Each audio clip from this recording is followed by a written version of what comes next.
ಬಿಸಿಸಿಐನಿಂದ ರೋಹಿತ್ ಕೊಹ್ಲಿ ಅಭಿಮಾನಿಗಳಿಗೆ ಕಿಕ್ಕೇರಿಸುವ ಸುದ್ದಿ.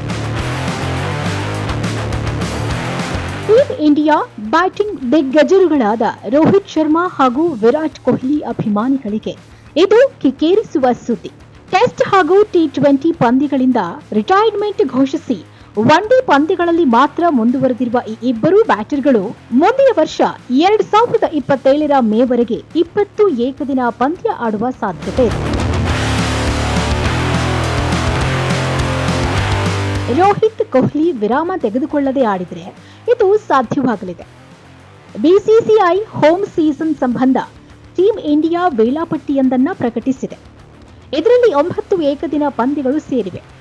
ಉಳಿದ 11 ಏಕದಿನ ಪಂದ್ಯಗಳನ್ನು ಭಾರತ ವಿದೇಶದಲ್ಲಿ ಆಡಲಿದೆ. 2027 ಮೇವರೆಗೆ ದೇಶ ಹಾಗೂ ವಿದೇಶಗಳಲ್ಲಿ ಟೀಮ್ ಇಂಡಿಯಾದ ಪಂದ್ಯಗಳ ವೇಳಾಪಟ್ಟಿ ಇದಾಗಿದೆ.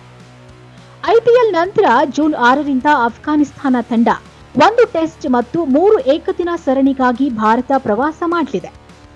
ಪ್ರವಾಸದಲ್ಲಿ ನಡೆಯುವ ಟೆಸ್ಟ್ ಪಂದ್ಯ ಜೂನ್ 6ರಿಂದ 10ರವರೆಗೆ ಮುಲ್ಲನ್ಪುರದಲ್ಲಿ ನಡೆಯಲಿದೆ. ನಂತರ ಧರ್ಮಶಾಲಾದಲ್ಲಿ ಜೂನ್ 14ಕ್ಕೆ, ಲಕ್ನೋದಲ್ಲಿ ಜೂನ್ 17ಕ್ಕೆ ಮತ್ತು ಚೆನ್ನೈನಲ್ಲಿ ಜೂನ್ 20ಕ್ಕೆ 3 ಏಕದಿನ ಪಂದ್ಯಗಳು ನಡೆಯಲಿವೆ. ಭಾರತ ತಂಡ ಜುಲೈನಲ್ಲಿ ಇಂಗ್ಲೆಂಡ್ ಪ್ರವಾಸ ಕೈಗೊಳ್ಳಲಿದೆ. ಪ್ರವಾಸದಲ್ಲಿ 5 ಟಿ20 ಪಂದ್ಯಗಳು 3 ಏಕದಿನ ಪಂದ್ಯಗಳನ್ನು ಒಳಗೊಂಡಿರಲಿದೆ.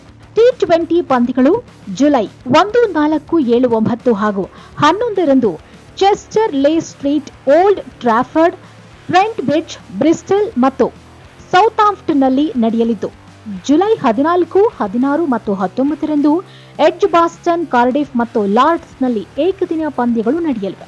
ವೆಸ್ಟ್ ಇಂಡೀಸ್ ತಂಡ ಸೆಪ್ಟೆಂಬರ್ ಹಾಗೂ ಅಕ್ಟೋಬರ್ನಲ್ಲಿ ಭಾರತ ಪ್ರವಾಸ ಕೈಗೊಳ್ಳಲಿದೆ. ಈ ಪ್ರವಾಸದಲ್ಲಿ 3 ಏಕದಿನ ಪಂದ್ಯಗಳನ್ನು ಒಳಗೊಂಡಂತೆ 5 ಟಿ20 ಪಂದ್ಯಗಳನ್ನು ಆಡಲಿದೆ. ಏಕದಿನ ಪಂದ್ಯಗಳು ಸೆಪ್ಟೆಂಬರ್ 27, 30 ಮತ್ತು ಅಕ್ಟೋಬರ್ 3ರಂದು ತಿರುವನಂತಪುರಂ, ಗುವಾಹಟಿ ಮತ್ತು ಮುಲ್ಲನಪುರದಲ್ಲಿ ನಡೆಯಲಿವೆ. ಟಿ20 ಪಂದ್ಯಗಳು ಅಕ್ಟೋಬರ್ 6, 9, 11, 14 ಮತ್ತು 17ರಂದು ಲಕ್ನೋ, ರಾಂಚಿ, ಇಂದೋರ್, ಡೆಹ್ರಾಡೂನ್ ಮತ್ತು ಬೆಂಗಳೂರಿನಲ್ಲಿ ನಡೆಯಲಿವೆ. ಅಂತೂ ರೋಹಿತ್ ಶರ್ಮಾ, ವಿರಾಟ್ ಕೊಹ್ಲಿ ಅಭಿಮಾನಿಗಳಿಗೆ ಭರ್ಜರಿ ಸುದ್ದಿಯಂತೂ ಲಭಿಸಿದೆ.